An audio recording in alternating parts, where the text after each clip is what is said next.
ನಮಸ್ತೆ ಸ್ಪರ್ಧಾ ಮಿತ್ರರೇ, ವೆಲ್ಕಮ್ ಬ್ಯಾಕ್ ಟು ಮೈ ಸ್ಪರ್ಧಾ ಕಣಜ KSP ಯೂಟ್ಯೂಬ್ ಚಾನಲ್ಗೆ ತಮಗೆ ಸ್ವಾಗತ. ಸೊ ಈ ಒಂದು ತರಗತಿಯಲ್ಲಿ ಕ್ವೆಶನ್ ನಂಬರ್ 31ರಿಂದ ಆಧುನಿಕ ಕರ್ನಾಟಕಕ್ಕೆ ಸಂಬಂಧಿಸಿದ ಪ್ರಶ್ನೋತ್ತರಗಳನ್ನು ಮುಂದುವರಿಸೋಣ.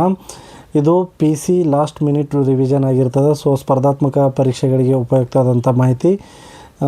ಆಗಸ್ಟ್ 2ನೇ ತಾರೀಕು ಸಿವಿಲ್ ಪೊಲೀಸ್ ಕಾನ್ಸ್ಟೇಬಲ್ ಪರೀಕ್ಷೆ ನಡೆಯುತ್ತಿರುವುದರಿಂದ ಇದು ಪರೀಕ್ಷೆಗೆ ಉಪಯುಕ್ತವಾದಂಥ ಮಾಹಿತಿ ಇರ್ತದೆ. ಸೊ ತಡ ಮಾಡೋದು ಬೇಡ, 31ರ ಪ್ರಶ್ನೆಯಿಂದ ಕಂಟಿನ್ಯೂ ಮಾಡೋಣ.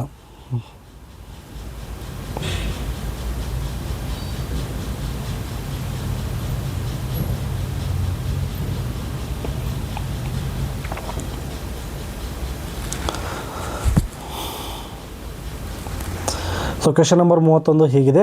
PC 2018 ಮತ್ತು VA 2022ರಲ್ಲಿ ಕೇಳಲಾದಂಥ ಪ್ರಶ್ನೆ ಇದು.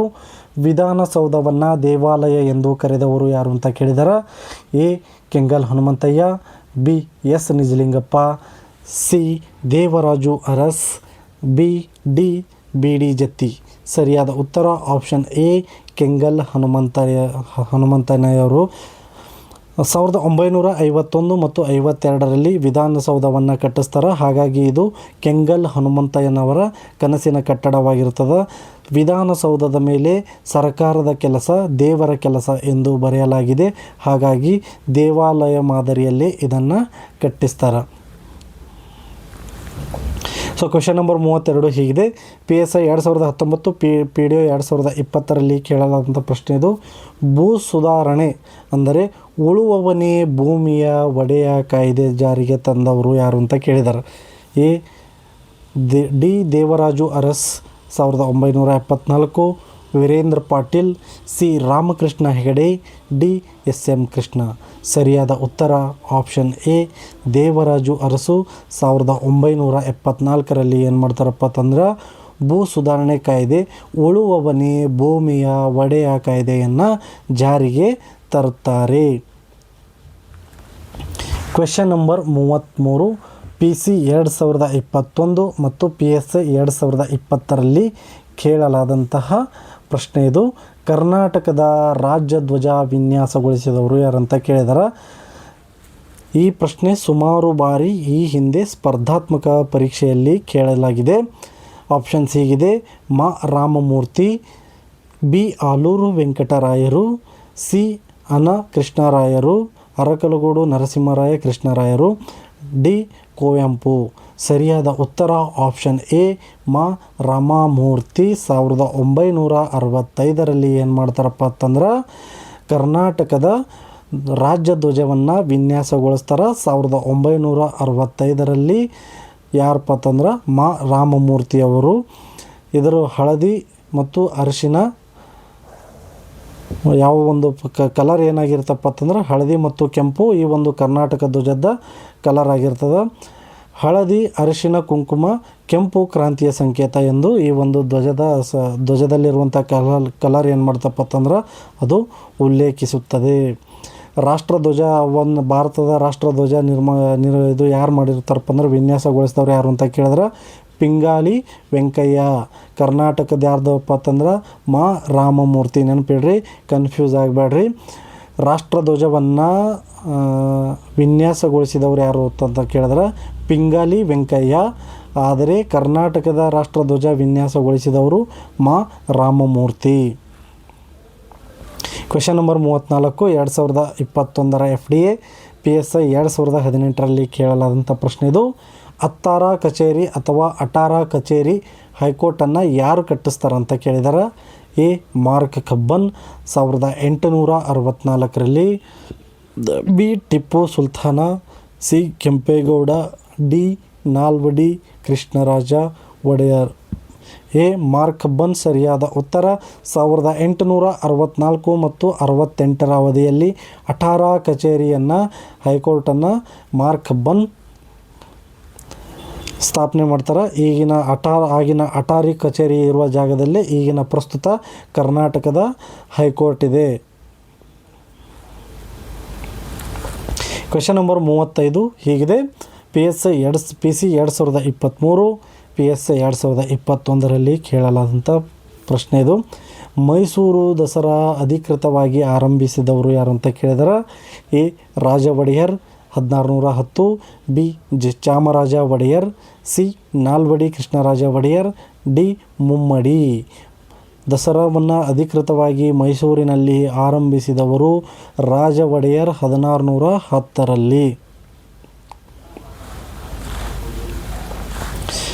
1610ರಲ್ಲಿ ಮೈಸೂರು ಮೊದಲ ರಾಜ ಒಡೆಯರ್ ಏನು ಮಾಡ್ತಾರಪ್ಪ, ಮೈಸೂರಿನ ಮೊದಲ ರಾಜ ಏನು ಮಾಡ್ತಾರಪ್ಪ ಅಂತಂದ್ರೆ ರಾಜ ಒಡೆಯರ್ ಶ್ರೀರಂಗಪಟ್ಟಣದಲ್ಲಿ ದಸರಾವನ್ನು ಆರಂಭಿಸಲು ಪ್ರಾರಂಭ ಮಾಡ್ತಾರೆ.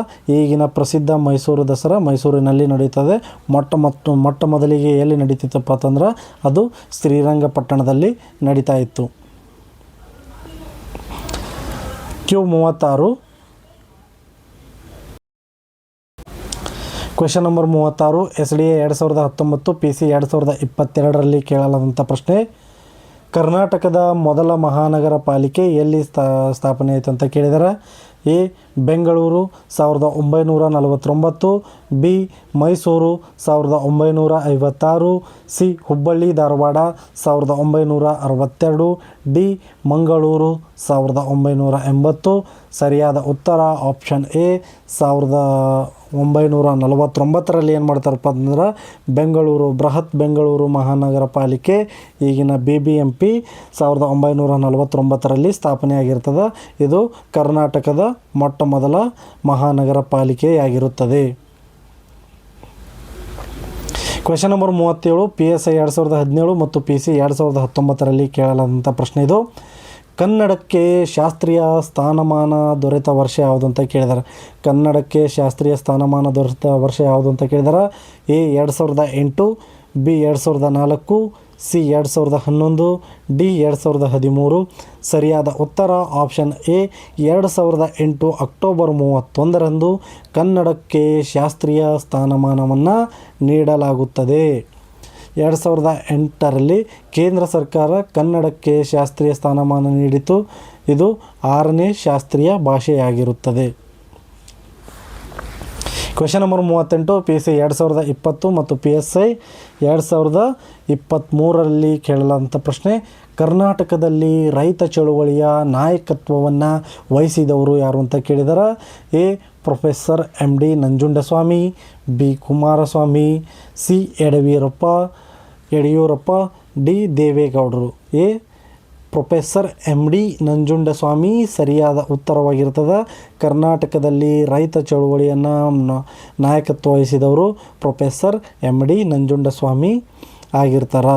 ಇವರು ಕರ್ನಾಟಕ ರಾಜ್ಯ ರೈತ ಸಂಘದ ಅಧ್ಯಕ್ಷರು ಆಗಿರ್ತಾರೆ. ಸೊ ಕ್ವೆಶನ್ ನಂಬರ್ 39 PDO 2018 ಮತ್ತು PSI 2021ರಲ್ಲಿ ಕೇಳಲಾದಂಥ ಪ್ರಶ್ನೆ ಇದು. ಕಿತ್ತೂರು ರಾಣಿ ಚೆನ್ನಮ್ಮನ ಸಮಾಧಿ ಇರುವ ಸ್ಥಳ ಯಾವುದು ಅಂತ ಕೇಳಲಾಗಿದೆ. A Bailhongal, B Kittur, C Belagavi, D Dharwad. ಸರಿಯಾದ ಉತ್ತರ ಆಪ್ಷನ್ ಎ ಬೈಲಹೊಂಗಲದಲ್ಲಿ ಕಿತ್ತೂರು ರಾಣಿ ಚೆನ್ನಮ್ಮನ ಸಮಾಧಿ ಇದೆ. 1829ರಲ್ಲಿ ಬೈಲಹೊಂಗಲದ ಜೈಲಿನಲ್ಲಿ ಇವರು ಏನು ಮಾಡ್ತಾರಪ್ಪ ಅಂದ್ರೆ ಮೃತಪಟ್ಟರು. ಸಮಾಧಿ ಹಾಗಾಗಿ ಬೈಲಹೊಂಗಲಿನಲ್ಲಿದೆ. ಕರ್ನಾಟಕದಲ್ಲಿ ಮೊದಲ ಬಾರಿಗೆ ರಾಷ್ಟ್ರಪತಿ ಆಡಳಿತ ಎಷ್ಟರಲ್ಲಿ ಜಾರಿಯಾಯಿತು ಅಂತ ಕೇಳಿದರೆ ಈ ಸರಣಿಯ ಕಡೆಯ ಪ್ರಶ್ನೆಯಾಗಿರ್ತದೆ. ಕ್ವೆಶನ್ ನಂಬರ್ 40 PSI 2022 ಮತ್ತು PC 2023ರಲ್ಲಿ ಕೇಳಲಾದಂಥ ಪ್ರಶ್ನೆ ಇದು.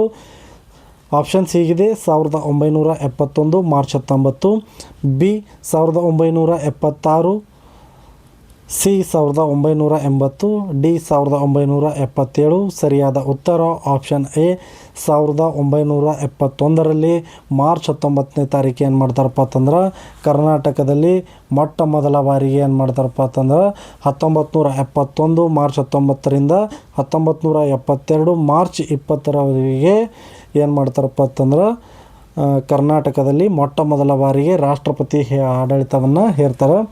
ಆ ಟೈಮ್ನಲ್ಲಿ ಯಾರಾಗಿರ್ತಾರಪ್ಪ ಅಂತಂದ್ರೆ ಕರ್ನಾಟಕದ ಮುಖ್ಯಮಂತ್ರಿ 1971ರಲ್ಲಿ ವೀರೇಂದ್ರ ಪಾಟೀಲ್ ಅವರ ವಜಾ ಆಗಿರ್ತದೆ. ಹಾಗಾಗಿ ಮೊದಲ ಬಾರಿಗೆ ರಾಷ್ಟ್ರಪತಿ ಆಡಳಿತವನ್ನು ಜಾರಿಗೆ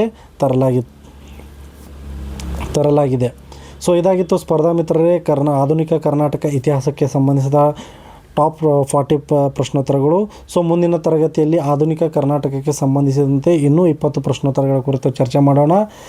ಸೊ ಇನ್ನೂ ಯಾರಾದರೂ ಕೂಡ ನಮ್ಮ ಚಾನಲನ್ನು ಸಬ್ಸ್ಕ್ರೈಬ್ ಮಾಡಿಲ್ಲಪ್ಪ ಅಂತಂದರೆ ಈ ಕೂಡಲೇ ಸ್ಪರ್ಧಾ ಕಣಜ KSP KPSC ಯೂಟ್ಯೂಬ್ ಚಾನಲನ್ನು ಸಬ್ಸ್ಕ್ರೈಬ್ ಮಾಡಿಕೊಂಡು ನಿಮ್ಮ ಸ್ಪರ್ಧಾ ಮಿತ್ರರಿಗೆ ಶೇರ್ ಮಾಡಿರಿ. ಯಾಕಂದರೆ ಇದು ಪೊಲೀಸ್ ಸ್ಪರ್ಧಾತ್ಮಕ ಪರೀಕ್ಷೆಗೆ ಉಪಯುಕ್ತವಾದ ನಿಟ್ಟಿನಲ್ಲಿ ಆಯ್ದ ಪ್ರಶ್ನೋತ್ತರಗಳನ್ನು ನಿಮಗೆ ತಿಳಿಸಲಾಗ್ತಿದೆ. ಆಗಸ್ಟ್ 2ನೇ ತಾರೀಕು ಸ್ಪರ್ಧಾತ್ಮಕ ಪರೀಕ್ಷೆ ಬರೆಯುತ್ತಿರುವ ಪೊಲೀಸ್ ಸ್ಪರ್ಧಾತ್ಮಕ ಪರೀಕ್ಷೆ ಬರೆಯುತ್ತಿರುವ ನನ್ನ ಎಲ್ಲ ಸ್ಪರ್ಧಾ ಮಿತ್ರರಿಗೂ ಒಳ್ಳೆಯದಾಗಲಿ. ಆದಷ್ಟು ಬೇಗ ಖಾಕಿ ಹಾಕ್ಕೊಂಡು ಬೆಂಗಳೂರು ನಗರ ಆಗಿರ್ಬೋದು ಅಥವಾ ಕರ್ನಾಟಕದ ವಿವಿಧ ಜಿಲ್ಲೆಗಳಲ್ಲಿ ಹುದ್ದೆಯನ್ನು ಸೇವೆ ಆರಂಭಿಸಲಿ ಅನ್ನೋ ಒಂದು ಹಾರೈಕೆಯೊಂದಿಗೆ ಈ ವಿಡಿಯೋನ ಎಂಡ್ ಮಾಡ್ತಾ ಇದ್ದೀನಿ. ಧನ್ಯವಾದಗಳು.